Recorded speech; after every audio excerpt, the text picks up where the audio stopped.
जय हिंद दोस्तों, मैं हूं संजय सिंघानिया और आप देख रहे हैं मेरा यूट्यूब चैनल सिंघानिया एसबीसी। दोस्तों, मैं आप लोगों के लिए लाया हूं यानी क्लास 10th के लिए लाया हूं बायोलॉजी का अध्याय 2 यानी श्वसन रेस्पायरेशन का ऑब्जेक्टिव क्वेश्चन। दोस्तों, आप बोर्ड एग्जाम की बहुत ही अच्छी तरह से तैयारी करना चाहते हैं तो उसमें जो है 50% मार्क्स जो है ऑब्जेक्टिव का ही रहता है। तो आप इस ऑब्जेक्टिव वीडियो वाला जितना भी वीडियो डालो आप लोग ज़रूर देखें और यह स्टडी ग्रुप में शेयर करने की कोशिश करें। अगर आप मेरे इस चैनल पर नए आए हैं तो प्लीज़ मेरे इस चैनल को सब्सक्राइब कर लें। तो चलते हैं, आज का वीडियो शुरू करते हैं। तो आज का पहला क्वेश्चन ये रहा आपका कि ऊर्जा उत्पादन के लिए कोशिका प्रायः किसका उपयोग करती है। ऊर्जा उत्पादन के लिए जो है कोशिका प्रायः किसका उपयोग करती है। तो इसका आंसर जो हो जाएगा आपका ग्लूकोज। तो ऊर्जा उत्पादन के लिए कोशिका प्रायः ग्लूकोज का उपयोग करती है। चलते हैं next question, question number 2। Question number 2 आपका ये रहा कि एटीपी के जलीय विघटन से कितनी ऊर्जा विमुक्त होती है। यानी एटीपी जो टूटता है तो उसके जलीय विघटन जो होता है उसमें कितना ऊर्जा निकलता है। तो इसका आंसर जो आपको हो जाएगा 30.5 kg जूल प्रति मोल। इतना ऊर्जा जो है विघटन से, जलीय विघटन से ऊर्जा मुक्त होती है एटीपी के द्वारा। तो चलते हैं next question, question number 3।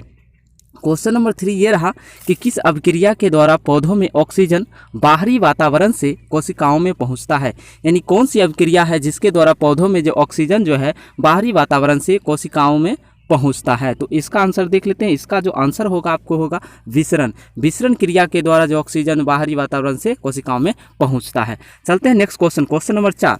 Question number 4 आपका ये रहा कि मनुष्य में ट्रेकिया में पाए जाने वाले वलय की प्रकृति क्या है।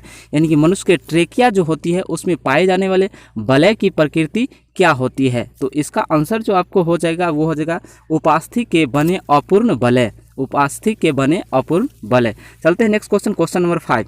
क्वेश्चन नंबर 5 आपका यह रहा कि शोषण की अभिक्रिया में खाद्य पदार्थों की परिणति क्या होती है। शोषण की अभिक्रिया में जो है खाद्य पदार्थों की परिणति क्या होती है।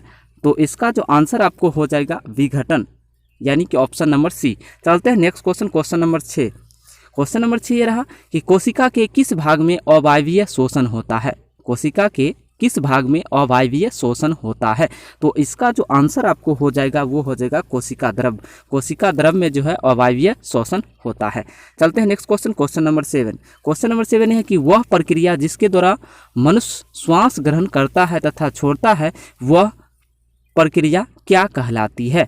यानी कि वह प्रक्रिया जिसके द्वारा मनुष्य क्या है श्वास को ग्रहण करता है और छोड़ता है वह प्रक्रिया क्या कहलाती है। तो इसका आंसर होगा श्वासोच्छ्वास। तो चलते हैं next question, question number 8। Question number 8 देख लेते हैं कि क्या है। क्वेश्चन नंबर 8 आपका देखिए क्या है।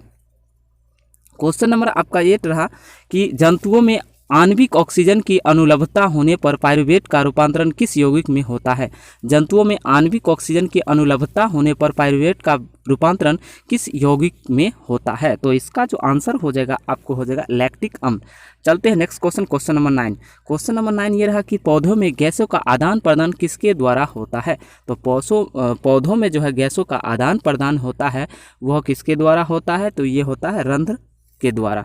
चलते हैं next question, question number 10। Question number 10 आपका रहा कि निश्वास द्वारा निकली हुई वायु में मुख्यतः क्या होती है। निश्वास के द्वारा जो निकली हुई हवा होती है, वायु होती है, उसमें मुख्यतः क्या होती है। तो इसका जो आंसर आपको हो जाएगा CO2। चलते हैं next question, question number 11। Question number 11 यह है कि प्रश्वासु वायु में ऑक्सीजन की मात्रा कितनी होती है।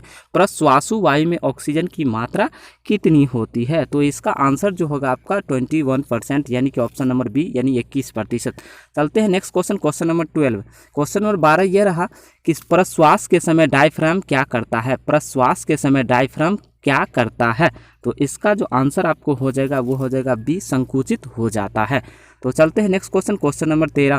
क्वेश्चन नंबर 13 यह है कि वह संरचना जो ट्रेकिया में भोजन के प्रवेश को रोकता है। वह संरचना जो ट्रेकिया में भोजन के प्रवेश को रोकता है वह कौन है।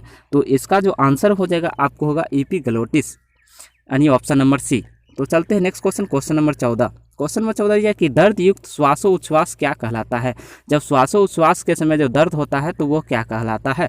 तो यह जो है आपका ऑप्शन हो जाएगा डी, यानी डिस्पनिया। डिस्पनिया कहलाती है। चलते हैं नेक्स्ट क्वेश्चन, क्वेश्चन नंबर 15। इनमें से किसके द्वारा जो है हीमोग्लोबिन का लगाव सबसे अधिक होता है? किसके द्वारा जो है हीमोग्लोबिन का लगाव सबसे अधिक होता है? तो वह होता है कार्बन मोनोऑक्साइड यानी कि CO। चलते हैं नेक्स्ट क्वेश्चन, क्वेश्चन नंबर 16 यानी कि क्वेश्चन नंबर 16। क्वेश्चन नंबर 16 देख लेते हैं क्या है कि पाइरूवेट के विखंडन के बाद कार्बन डाइऑक्साइड जल तथा ऊर्जा देता है, वह क्रिया कहाँ संपन्न होता है? जब पाइरूवेट का विखंडन होता है तो उस समय हमें CO2 H2O और ऊर्जा देता है, तो वह क्रिया कहाँ संपन्न होती है यानी खत्म कहाँ होती है? तो इसका आंसर जो देख लेते हैं क्या होता है, इसका आंसर आपको हो जाएगा माइटोकॉन्ड्रिया में संपन्न होती है यानी ऑप्शन बी। चलते हैं नेक्स्ट क्वेश्चन, क्वेश्चन नंबर 17 यानी 17 नंबर क्वेश्चन ये है कि सजीव के कोशिका में ग्लूकोज के मदद से किस विकल्प का संश्लेषण नहीं हो पाता है? सजीव के कोशिका में ग्लूकोज के मदद से किस विकल्प का किस ऑप्शन का जो होगा संश्लेषण नहीं हो पाता है? तो इसका जो आंसर आपको हो जाएगा अमीनो अम्ल यानी ऑप्शन नंबर डी।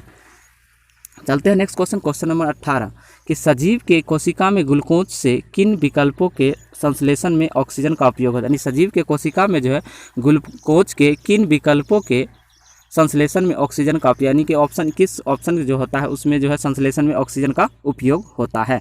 तो 18 का आपका आंसर जो हो जाएगा CO2 यानी ऑप्शन बी। चलते हैं next question, question number 19। Question number 19 ये है कि जलीय पौधा एवं जंतु श्वसन में ऑक्सीजन लेते हैं। तो जलीय पौधा एवं जंतु श्वसन में ऑक्सीजन लेते हैं, तो कौन सा ऑक्सीजन लेते हैं? तो देखते हैं जलीय पौधे के लिए क्या होगा। तो इसका ऑप्शन जो आपको हो जाएगा ये हो जाएगा जल में घुलनशील गैस से, यानी जल में घुलनशील गैस से जो है जलीय पौधा अपना ऑक्सीजन लेते हैं। चलते हैं नेक्स्ट क्वेश्चन, क्वेश्चन नंबर 20 कि श्वसन के किन अंगों के द्वारा गैसों का विसरण नहीं होता है? श्वसन के किस अंग के द्वारा गैसों का विसरण नहीं होता है?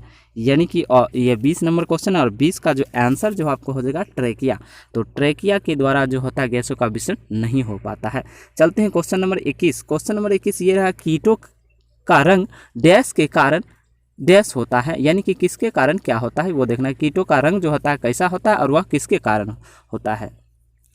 तो 21 का जो आपको आंसर हो जाएगा वो हो जाएगा सी, बिना वर्णक का होता है और यह सफ़ेद कलर का होता है। तो चलते हैं क्वेश्चन नंबर 22। क्वेश्चन नंबर 22 ये रहा कि तिलचट्टा में कितने जोड़े श्वास रंध्र पाए जाते हैं? तिलचट्टा में कितने जोड़े श्वास रंध्र पाए जाते हैं? तो आपका हो जाएगा 10 जोड़े श्वास रंध्र पाए जाते हैं तिलचट्टा में।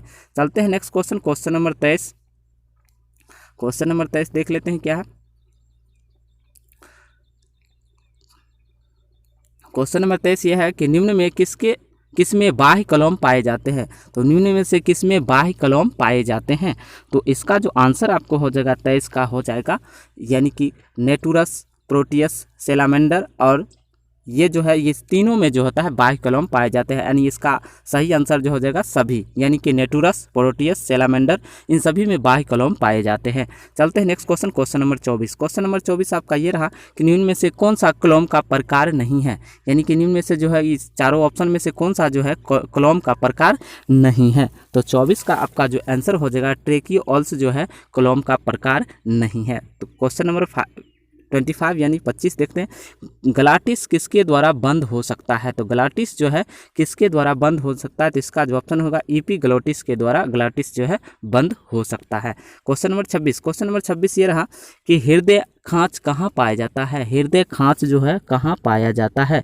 तो आपका 26 का जो आंसर हो जाएगा आपको हो जाएगा बायां फेफड़ा में। हृदय खांच कहाँ पाया जाता है? बायां फेफड़ा में। चलते हैं next question, question number 27। Question number 27 ये रहा कि बाह्य इंटरकॉस्टल पेशी के संकुचन से क्या होता है? बाह्य इंटरकॉस्टल पेशी के संकुचन से जो है क्या होता है? तो इसका जो आंसर आपको हो जाएगा वो हो जाएगा प्रश्वास। जब बाह्य इंटरकॉस्टल पेशी का संकुचन होता है तो वह प्रश्वास होता है। चलते हैं क्वेश्चन नंबर 28। क्वेश्चन नंबर 28 देख लेते हैं क्या है। क्वेश्चन नंबर 28 आपका यह है कि फेफड़ा से ऑक्सीजन को कोशिका में पहुंचाने का मूल रूप से कौन करता है? यानी कि फेफड़ा से ऑक्सीजन को कोशिका में पहुंचाने का काम जो है मूल रूप से कौन करता है? तो 28 का आंसर जो देख लेते हैं, 28 का आंसर आपको हो जाएगा हीमोग्लोबिन। हीमोग्लोबिन के द्वारा जो फेफड़ा से जो है ऑक्सीजन को कोशिका में पहुँचाया जाता है। चलते हैं next question, question number 29। Question number 29 ये रहा कि कार्बन डाइऑक्साइड कोशिका से फेफड़ा में किसके रूप में आता है? यानी कि कार्बन डाइऑक्साइड है कोशिका से फेफड़ा में किसके रूप में आता है? तो इसका जो आंसर आपको हो जाएगा 29 का आंसर जो हो जाएगा आपको कार्मिनो हीमोग्लोबिन इसका ऑप्शन ए हो जाएगा राइट। तो चलते हैं next question, question number 30। Question number 30 ये है कि फेफड़ा में गैसों का आदान प्रदान होता है, यानी किसके द्वारा जो है फेफड़ा में गैसों का आदान प्रदान होता है। तो इसका जो आंसर आपको हो जाएगा वायुकोष्ठ में, वायुकोष्ठ में जो होता है गैसों का आदान प्रदान होता है। चलते हैं next question, question number 31। Question number 31 देख लीजिए क्या है कि निम्न में से कौन श्वसन तंत्र की वायरस से होने वाली बीमारी है। निम्न में से कौन सा जो है बीमारी जो है श्वसन तंत्र वायरस से होने वाली है। तो 31 का जो आपका आंसर हो जाएगा वो हो जाएगा इन्फ्लुएंजा। यह जो है श्वसन तंत्र की वायरस से होने वाली बीमारी है। चलते हैं नेक्स्ट क्वेश्चन, क्वेश्चन नंबर 32 यानी कि 32। निम्न में से किसमें कलोम फेरिंग्स से जुड़ा होता है। निम्न में से कौन सी जो है जिसमें जो होती है कलोम फेरिंग्स से जुड़ा होता है। तो इसका जो आंसर हो जाएगा 32 का आंसर जो आपका हो जाएगा ए, यानी मछलियों में जो है कलोम फेरिंग्स से जुड़ा होता है। चलते हैं नेक्स्ट क्वेश्चन, क्वेश्चन नंबर 33 यानी कि 33। किस प्रकार के कलोम में कलोम तंतु कलोम चाप के दोनों तरफ पाया जाता है, यानी किस प्रकार के कलोम में जो है कलोम तंतु कलोम चाप के दोनों तरफ पाया जाता है। तो इसका 33 का आंसर जो आपका हो जाएगा वो सी हो जाएगा, यानी कि पूर्ण कलोम। चलते हैं नेक्स्ट क्वेश्चन, क्वेश्चन नंबर 34 यानी कि 34। पैरामीशियम में गैसों का आदान प्रदान किससे होता है, यानी पैरामीशियम में जो गैसों का आदान प्रदान होता है वह किसके द्वारा होता है। तो वह जो है हो जाए पेलिकल के द्वारा जो होता है पैरामीशियम में गैसों का आदान प्रदान। और चलते हैं आज का ये लास्ट क्वेश्चन है।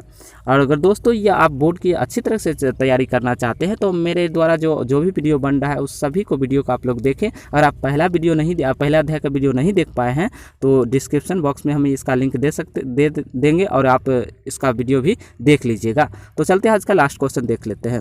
तो लास्ट क्वेश्चन यह है कि किसे कोशिकीय ईंधन भी कहा जाता है। तो किसे जो है कोशिकीय ईंधन भी कहा जाता है, तो आपको ग्लूकोज को जो है कोशिकीय ईंधन कहा जाता है। जय हिंद दोस्तों, बाय बाय।